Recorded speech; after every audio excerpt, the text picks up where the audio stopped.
한국이 세계에서 제일 질 낮은 석유를 골라서 산다고 하면 미쳤다고 하겠지? 근데 그 쓰레기 석유로 작년에 65조를 벌었어. 숫자로 보면요, 한국 수출 3위가 반도체도 자동차도 아니고 석유 제품이야. 기름 한 방울 안 나는 나라가. 자, 여기서 핵심이야. 이 미친 전략이 지금 흔들리고 있거든? 중국이 쫓아오고 있어. 오늘 그 전체 그림을 다 까볼게. 석유에도 등급이 있다는 거 알아? 우리가 주유소에서 넣는 기름이 다 같은 석유에서 나오는 건 맞는데 그 원래 석유의 품질은 천차만별이야. 와인에 그랑크리가 있고 테이블 와인이 있듯이 석유도 비싼 놈이 있고 싸구려가 있어. 크게 세 종류가 있는데 이름부터 알아두자. 미국산 WTI, 영국 북해산 브렌트, 그리고 중동산 두바이유. 뉴스에서 국제유가라고 하면 보통 이 셋 중 하나를 말하는 거야. 그럼 비싸고 싼 건 뭘로 결정되냐? 여기서 재밌는 표현이 나와. 스위트와 사워. 영어로 달다와 시다야. 석유를 핥아본 건 아니고 황성분이 적으면 스위트라고 부르고 많으면 사워라고 불러. 왜 하필 맛으로 표현하냐면 초창기 석유업자들이 실제로 석유를 맛봐서 품질을 가렸다는 이야기가 있어. 황이 적을수록 정제하기 쉬우니까 비싸고 황이 많으면 처리 공정이 복잡해지니까 싸. 와인으로 치면 스위트가 고급 빈티지고 사워가 마트 세일 와인인 셈이지. 그러면 이 세 가지 석유의 가격 서열이 어떻게 되냐? 원래는 미국산 WTI가 제일 비쌌어. 품질이 좋으니까 당연한 거지.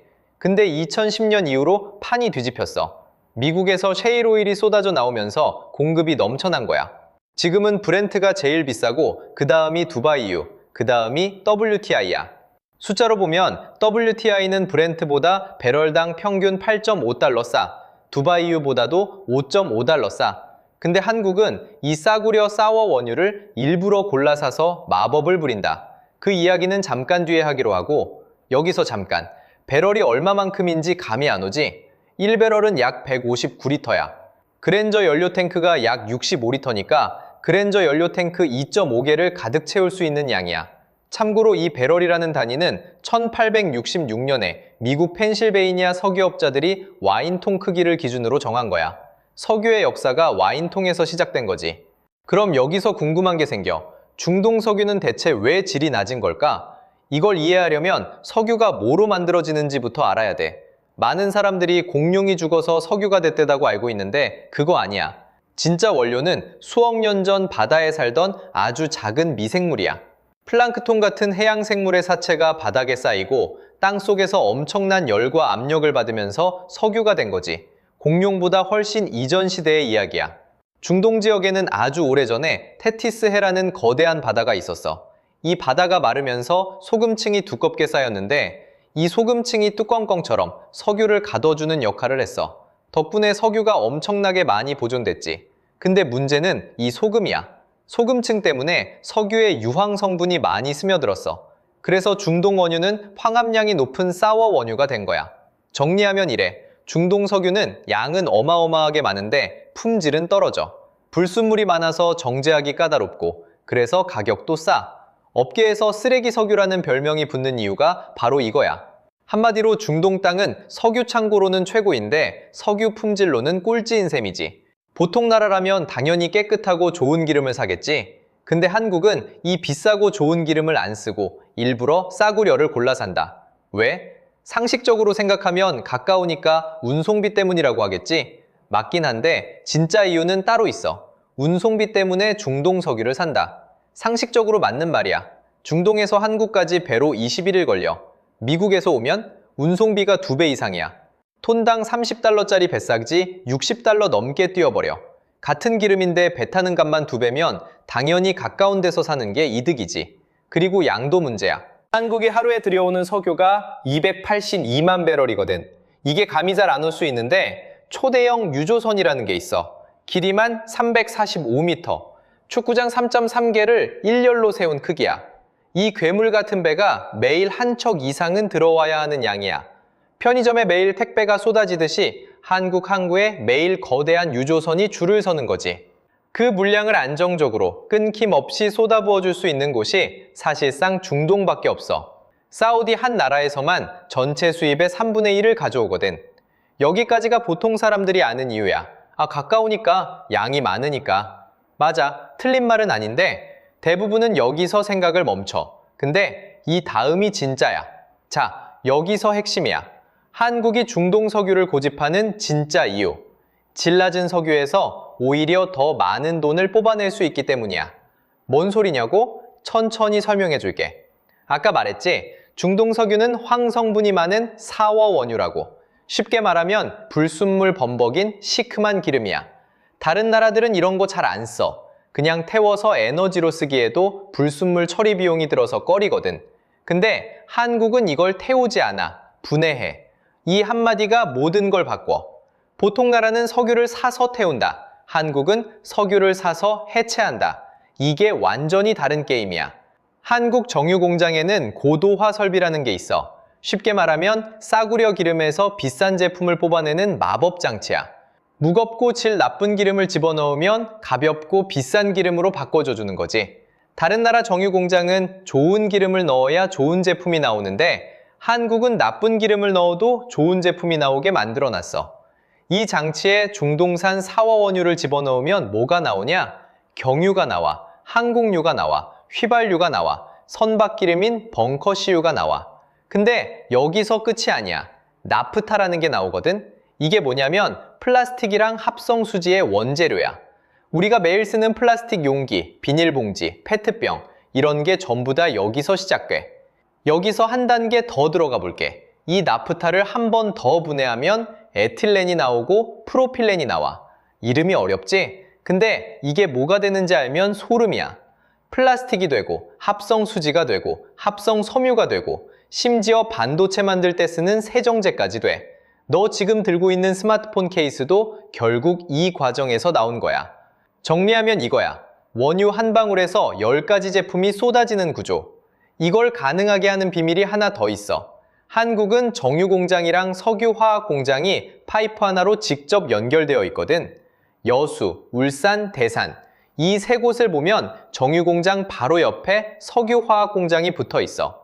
원유가 들어오면 정유공장에서 분리하고 파이프 타고 바로 옆 석유화학공장으로 넘어가서 최종 제품이 돼. 원유에서 완제품까지 한 줄로 쭉 이어진 공장인 거야. 중간에 트럭으로 옮기고 배로 보내고 이런 낭비가 없어. 그러면 여기서 궁금해지지. 왜 굳이 질 나쁜 기름이어야 해? 깨끗하고 비싼 기름을 사면 안 되나? 돼. 근데 비효율적이야. 깨끗한 스위트 원유는 그냥 태우기엔 좋아. 불순물이 없으니까. 근데 고도화 설비로 분해해서 뽑아낼 수 있는 제품 종류가 적어. 이미 깨끗하니까 분해할 게 별로 없는 거지. 반면에 불순물 많은 사워 원유는 고도화 설비로 돌리면 오히려 더 다양하고 더 비싼 제품들이 뽑혀. 쉽게 비유하면 이거야. 고급 한우를 통째로 구워 먹는 것보다 잡다한 부위를 전부 분리해서 갈비, 등심, 사골, 꼬리 따로따로 팔면 총 매출이 더 높은 거랑 같아.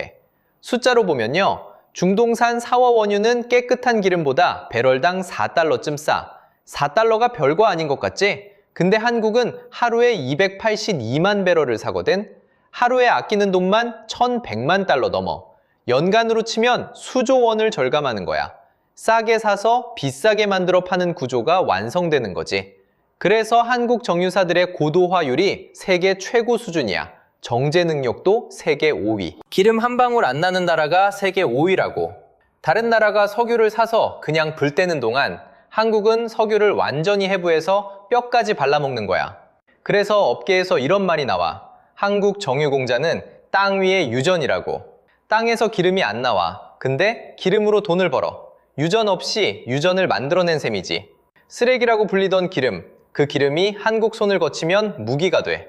이 마법으로 얼마를 벌었냐고? 숫자가 좀 미친다. 그래서 이 마법으로 얼마를 벌었냐고? 숫자로 보면요. 2024년 한국이 석유 제품을 수출해서 벌어들인 돈이 479억 달러야. 우리 돈으로 약 65조에서 67조 원. 이게 얼마나 큰 돈이냐면 한국 전체 수출 품목 중에서 3위야. 1위가 반도체고 2위가 자동차야.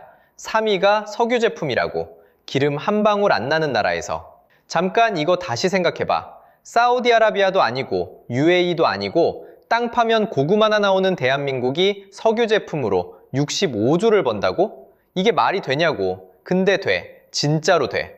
반도체 잘 만드는 건 다들 알잖아. 자동차도 뭐 현대기아가 잘 나가는 건 체감이 되고, 근데 그 바로 뒤에 석유 제품이 있다는 건 대부분 몰라. 3년 연속 수출 3위를 지키고 있는데도. 그럼 뭘 팔아서 이렇게 버는 건지 보자. 수출 비중을 보면 경유가 41%로 제일 많아. 그 다음이 휘발유 20%, 그리고 항공유가 19%야. 이 세 가지만 합쳐도 전체 석유 제품 수출의 80%가 넘어. 여기서 항공유 이야기를 좀 해야 돼. 이게 핵심이야. 한국은 세계 최대 항공유 수출국이야. 하루에 25만 배럴이 넘는 항공유를 수출해. 근데 이게 어디로 가냐? 미국이 수입하는 항공유 중에서 한국산 비중이 71%야. 미국 비행기 상당수가 한국에서 만든 기름으로 난다고 보면 돼. 뉴욕에서 LA로 날아가는 비행기에 한국산 항공유가 들어가 있는 거야. 기름 안 나는 나라가 세계 최강대국 미국의 하늘을 책임지고 있어. 이거 진짜 소름 돋지 않아?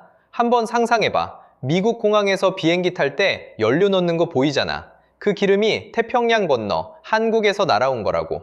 여기서 한 가지 더. 원유 도입액 대비 회수율이라는 게 있어. 쉽게 말하면 원유 사는데 100원을 썼을 때 석유 제품을 팔아서 얼마를 돌려받느냐는 거야. 한국의 이 회수율이 60%야.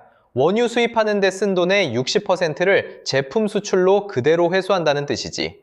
이게 왜 대단하냐면 대부분의 나라는 원유를 사서 그냥 태워. 자동차에 넣고 발전소에 넣고 끝이야. 근데 한국은 원유를 사서 분해하고 제조합해서 더 비싼 제품으로 만든 다음에 되판다고. 100원짜리 재료를 사서 가공해서 60원을 바로 회수하는 거야.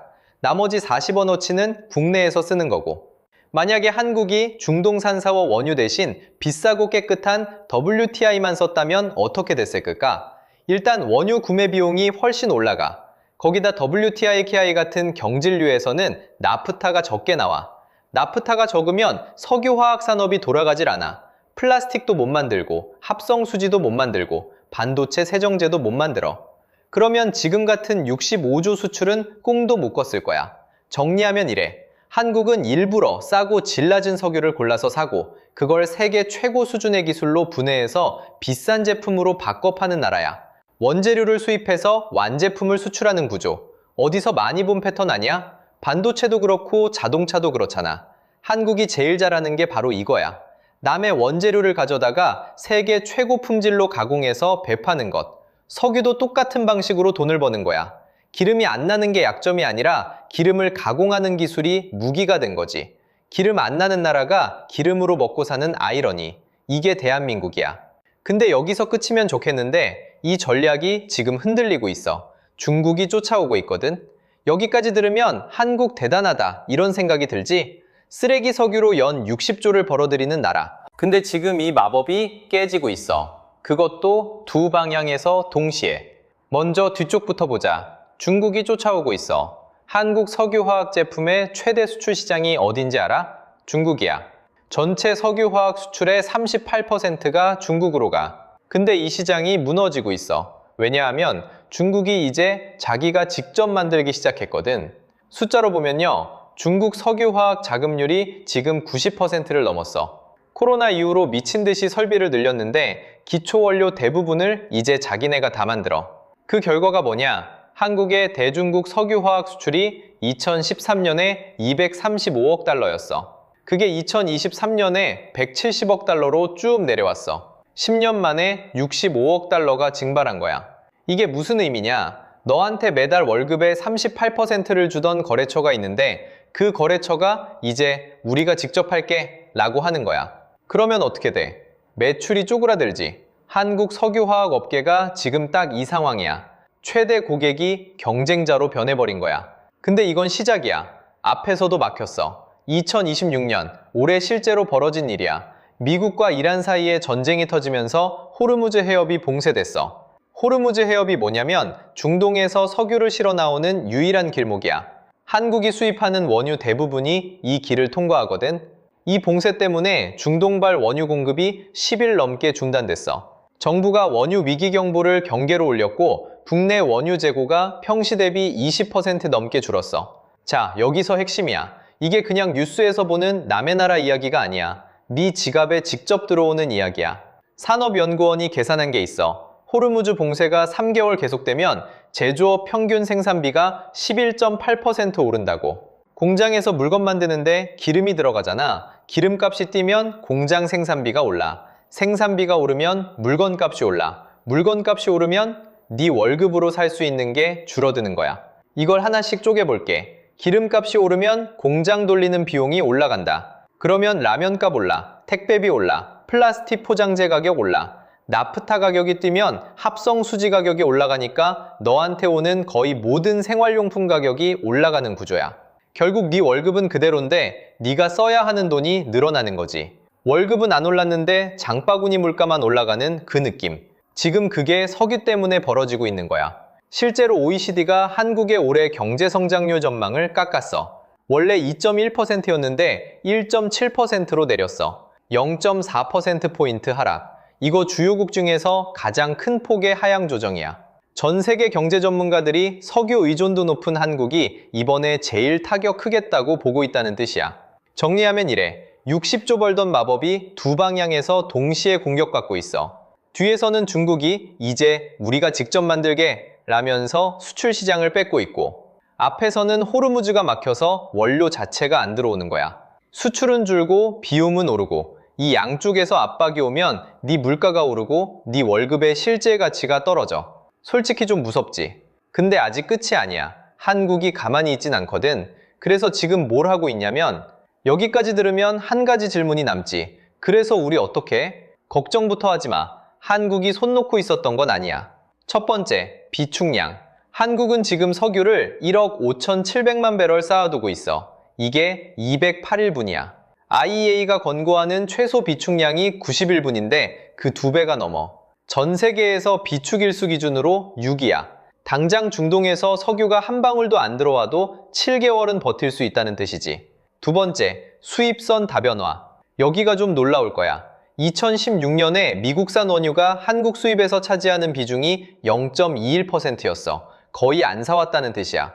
그게 지금은 17%까지 올라왔어. 10년도 안 돼서 80배가 뛴 거야. 그 덕에 중동 의존도가 확 떨어졌어. 2016년에 85%였던 게 지금은 59%야. 물론 아직 절반 넘게 중동에서 오긴 하지만 방향은 확실해. 일본이랑 비교하면 한국이 얼마나 잘하고 있는지가 보여. 일본은 중동 의존도가 95%야. 사우디랑 UAE 두 나라에서만 80% 넘게 가져와. 우리가 60% 아래로 내린 거랑 비교하면 격차가 큰 거지. 실제로 이번 호르무즈 사태 때 일본은 부영 석탄 화력 발전소를 급하게 다시 돌렸어. 그만큼 대안이 없었다는 거야. 거기다 정유업계도 투자를 멈추지 않았어. S-오일은 샤이 프로젝트에 9조 원을 쏟아붓고 있어. 원유에서 바로 석유 화학 제품을 뽑아내는 차세대 설비야. 쓰레기 석유를 무기로 바꾸는 기술을 한 단계 더 올리겠다는 거지. 근데 솔직히 말할게. 이게 다 된 건 아니야. 미국산 비중이 17%라는 건 아직도 83%가 다른 데서 온다는 뜻이고, 중동 의존도 59%는 여전히 높은 숫자야. 비축유 208일도 호르무즈 봉쇄가 진짜 반년 넘게 가면 위험해져. 준비는 하고 있어. 근데 속도가 문제야.